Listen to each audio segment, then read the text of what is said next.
All right, so you guys know what to do. If you have any clips that you want me to react to, you can send it to the Telegram link below. And yeah, we have an interesting video to react to today. I'm going to say it's a crazy video, but I'm not going to tell you why it's crazy. I'm going to explain it to you. So we have this Egyptian Coptic Christian. He's going to tell us about what Muslims did when they conquered Egypt. So let's have a listen to what this guy has to say. We are one of the few Christians that are left from the ancient world to give America a warning. So the guy is sitting down in 2026 and he's making it seem like he used to live with the ancient Egyptians, with the pharaohs, you know? He was sitting with Ramses II drinking a cup of coffee or something.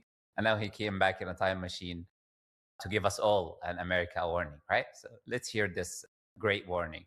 Islam took over Egypt by force, by sword, by blood. They killed the men, they raped the women, they raped the nuns, they enslaved the children, and they eradicated Christianity and they burned the churches. Now, look, I genuinely believe that some of the Coptic Christians, I'm not going to say all of them because I've had encounters with some of them which were good, but a lot of the Coptic Christians are some of the most ungrateful people you're going to see in your entire life.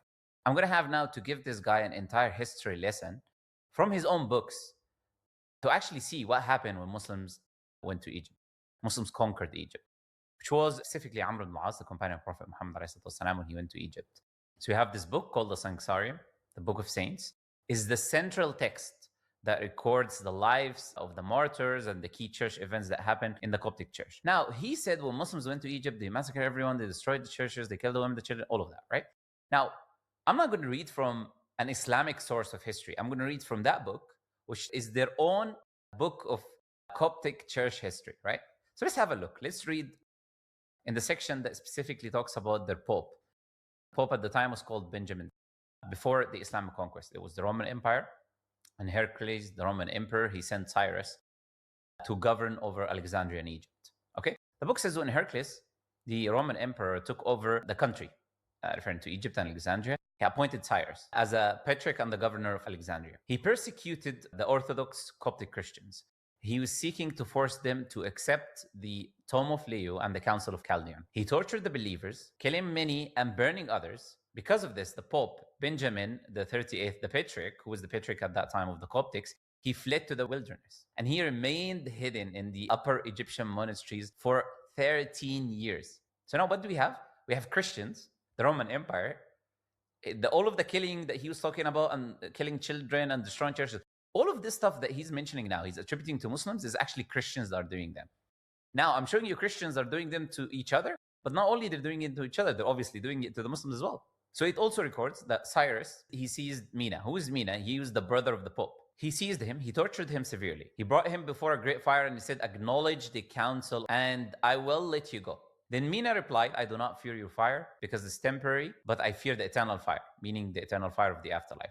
So what happened? What did Cyrus do? Cyrus became enraged and he ordered his soldiers to bring a large torch and apply it to the sides of Mina until the fat of his body started dropping on the ground. Then he ordered his teeth to be knocked out. And then he ordered him to be placed on a sack filled with sand and drowned into the sea. Okay, what was happening to the churches? Because this guy keeps talking to us about the churches. The churches at the time, this is what the book says. The churches has been deserted. And the Amalekites, obviously referring to the people who are from the Roman Empire, they took the position of the great church of Alexandria and the coastal sites. Many of the sanctuaries were in ruins. And the monks had fled from the ministries. They ran away because of the oppression of the Roman governors. Then it talks about now the return of Benjamin. When Benjamin returned, he found the church of the Saint of Mark of Alexandria destroyed and the body of the apostle missing from his place. Now I'm going to tell you now why I'm calling him ungrateful. Because this was the state of Egypt before Amr ibn al-As came. The state was that we had the Roman Empire and Cyrus persecuting and killing the Coptic Christians, completely destroying them, demolishing them, doing whatever he wanted. This is what he was doing to the churches. They were in complete ruins. Then, who came? Amr ibn al-As came and he fought who? He fought off, obviously, Cyrus and defeated him. What does the book, again, the Coptic Church Book of History, what does it record?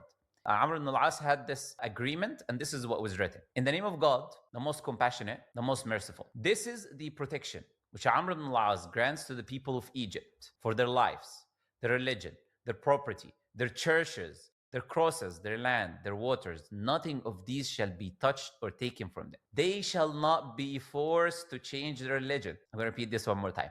They shall not be forced to change their religion. This is recorded in the books of the Coptic Christians, the Sanktarium that I'm quoting to you from.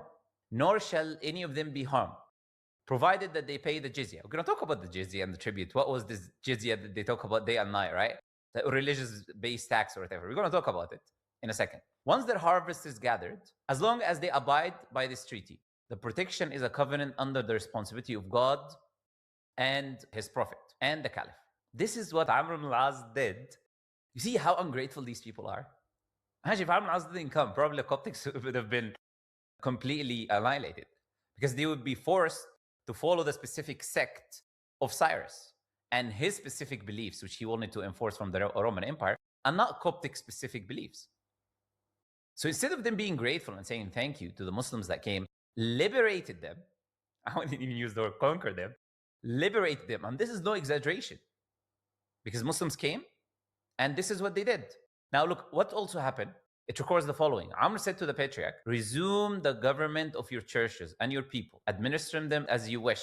And when Benjamin told Amr ibn al-As, the Muslim caliph or the leader appointed by the caliph, when he told him about the destruction of the church of Saint Mark, Amr granted him the sum of 10,000 dinars to begin the reconstruction of the sanctuary and the restoration of the monasteries in the desert. Amr ibn al-As came, liberated them. Not only that, he's given the patriarch money so he can reconstruct the church.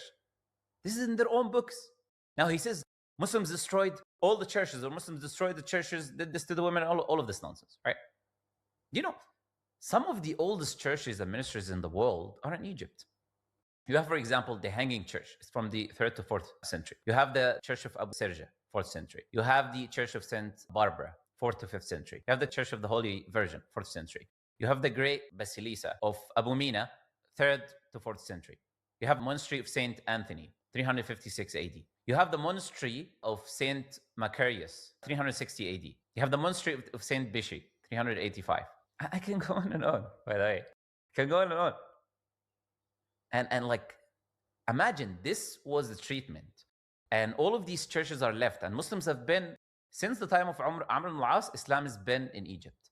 Why do we have these monasteries? So Muslims not only did protect them, liberate them, gave them freedom, allowed the Pope to come back and rule and judge his people, but also all of these old sites remained.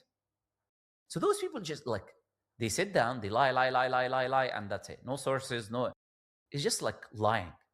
And there is nothing more ungrateful than these amount of lies that a person could possibly be making. And someone says, okay, what about today? They may be persecuted today. No, today, Sisi, the current Egyptian president, built them the biggest cathedral in the Middle East in 2019. Can you imagine?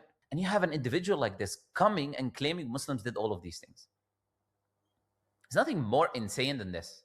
From 0% Muslim to 90% Muslim. We will literally just start it. Sadly, I'm going to have to be like given a history lesson.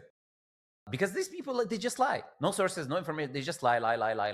And we have to counter them with their own sources or historical accepted sources.